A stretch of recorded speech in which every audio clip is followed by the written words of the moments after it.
हो। अरे ई कौन शौक हो कि खटिया छोड़ के चटाई बिछावे लगलू? देखी हमार जीव मत जा रही। आए दादा, अरे ऐसे काहे बोला तारू? हम ठीक बोला तनी। रउआ घर के लोग के कितनाहू पैसा हो जाए लेकिन रहे के लूर ना आई। ओह, अरे का परेशानी बा हमरा से कहो न तू। रउआ तो और 20 बानी जी। खाली खा या सूते के बेरी घर लौकेला, एगो खटिया के ओरचा नहीं खे ओरचात। हमार बात सुन ली, आज फैसला हो के रही।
चुपुर चुपुर गड़े और चनावाना, राजा चुपुर चुपुर गड़े और चनावाना, सैया चुपुर चुपुर गड़े और चनावाना।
सैया चुपुर चुपुर गड़े और चनावाना, चुपुर चुपुर गड़े और चनावाना, सैया चुपुर चुपुर गड़े और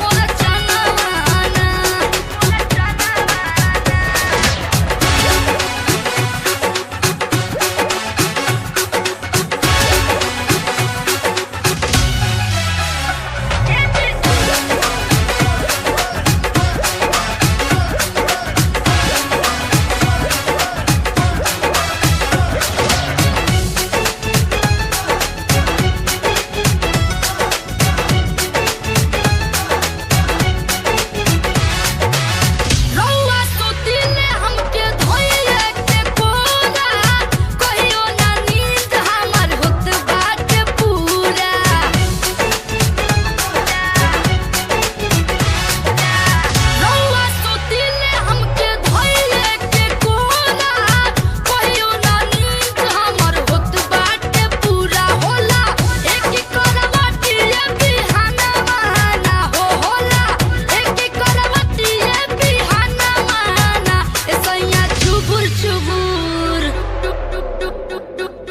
सैया चुपुर चुपुर गड़े और चनावाना, राजा चुपुर चुपुर गड़े और चनावाना, चुपुर चुपुर गड़े और चनावाना।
सैया चुपुर चुपुर करे और